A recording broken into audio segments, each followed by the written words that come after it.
I am a person who claims ADHD, which means a desire for heavenly dancing, if you're not familiar with that. And that means I don't stand still, so I don't need a lectern. In fact, I like to move around. I hope that doesn't bother you. I won't lay hands on anybody, or unless you want healing or something like that. But the other thing is I like to see people up close and feel connected. So I'll move around a little bit, and you just know that's me, and that's what I do.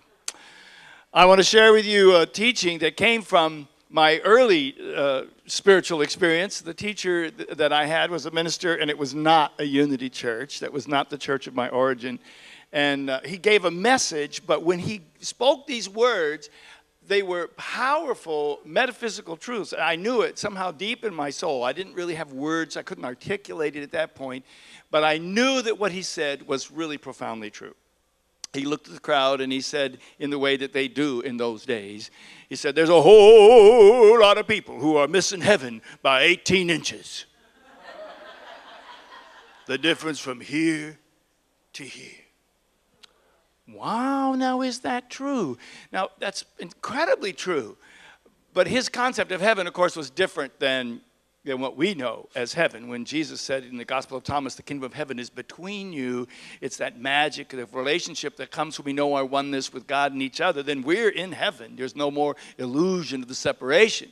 But his idea was different. He had heaven as this amazing place way off in the sky. I remember even seeing a newspaper once, some astronomer claimed he had found it in between certain constellations, and there it was. And of course, my mother was a Sunday school teacher, and that's the kind of heaven she knew. And as a kid, that was a really important manipulative tool to get us to behave. Some of you may know that. She'd say things like, honey, be another jewel in your crown if you carry out the trash. Because you see, somewhere it says in the Bible that if you're the chosen few, you get jewels in your crown. See, well, I was a young child, but even then I had my aspirations on a crown of some kind. So that worked for about a year. And then I figured my crown was beautiful enough. I didn't have to worry about it. So then she switched to the other one that's in the Bible somewhere. She'd say, honey, be another room in your mansion if you clean out the garage. Because you see, there was this mansion waiting somewhere, and if you were good enough, you had big rooms on it. Well, that worked for about a year, so I figured I had this big mansion with this big crown, and I was like, done. And it didn't work anymore. But we know that's not the kind of heaven in unity we're talking about. But I still think the message is true, that we're missing the heavenly experience by the difference between here and here. And it's a prevalent problem, I believe, in unity churches, because we love to study things, and we talk about taking classes to learn things, and we talk about the power of thought. Well, let me read you what Charles Fillmore, the co-founder of Unity, said. He said, this is in his amazing book, The 12 Powers of Man. He said, man receives first an intellectual understanding of truth, which he transmits to his heart, where love is awakened. The Lord reveals to him that the faculty of love is the greatest of all the powers of man, and that head knowledge must decrease as heart understanding increases. Wow. So what is he saying then? He's saying, well, look, folks, it's lovely to study stuff. It's great to be studying these books, and it's great, but it all has only one purpose, to move you from here to here. And we don't like to go here very often.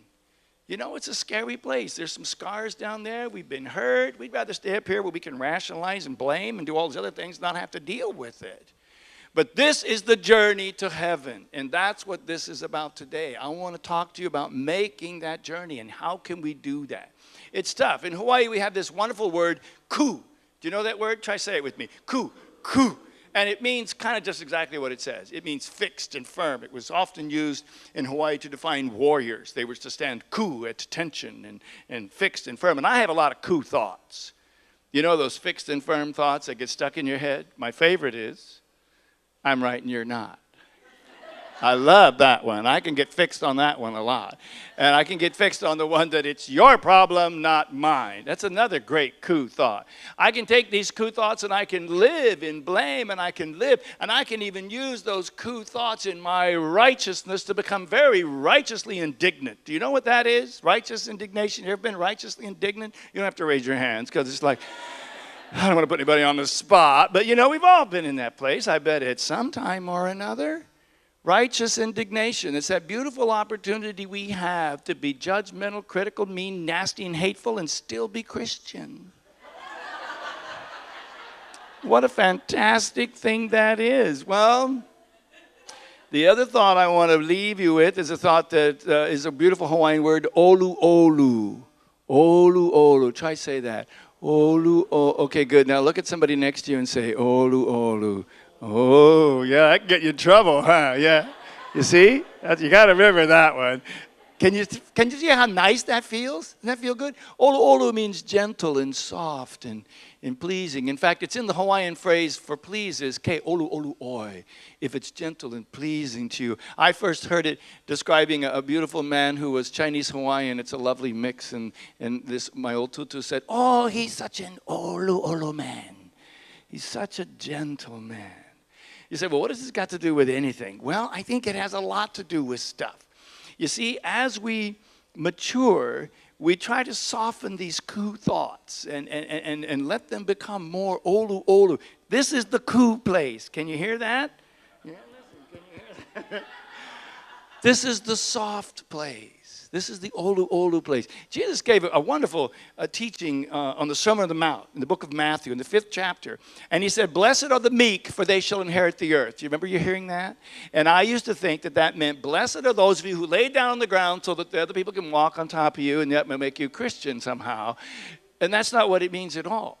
Aramaic is a very complicated language. There are 6 different definitions practically for every word, multiple meanings.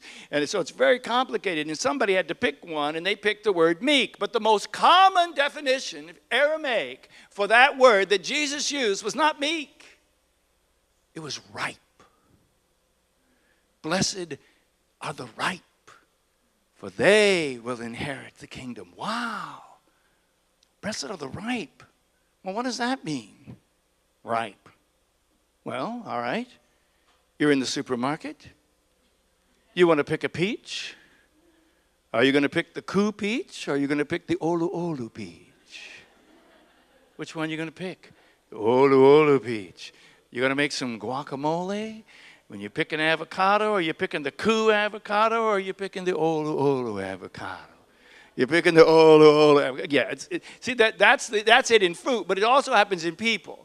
When I was a minister of a wonderful church in Coos Bay, Oregon, for a couple of years, and I loved it. It was a beautiful place. Very small congregation. We grew from about 25 to 125, which was big in a city of 5,000 people. There was a lady there. Her name was Mabel Smith. This is a true story. She was the first woman pilot in America. And she was way in her 90s by then. And I loved her. She was the most olu olu person. And we had this standard running joke. I would try to say things to upset her and to get her and to move into a place of judgment and coolness, because that was sort of my running joke with her. So I go up and I'd say, Mabel, well, what do you think of this president we've got here? Isn't it just awful what's going on? Don't you think it's terrible? And Mabel would always say, oh, she'd smile. Don't make no never mind. That's because she'd lived through 16 different presidents, so she knew it didn't make no never mind. And she knew that it didn't just do any good whatsoever to hold that judgment. Because, see, that's the only sin we have, is judgment. It's a sin that separates you from me by saying you're wrong and I'm not, and somehow or other things are there and you're here and I'm here. And that is the only sin we have, is a sin of separation, and it's an illusion, and she wouldn't do it. So I'd say, Mabel, what do you think of that? You know, the guy who's playing guitar for us, he's living with the board president's daughter, and they're not married. What do you think of that? Oh, don't make no never mind.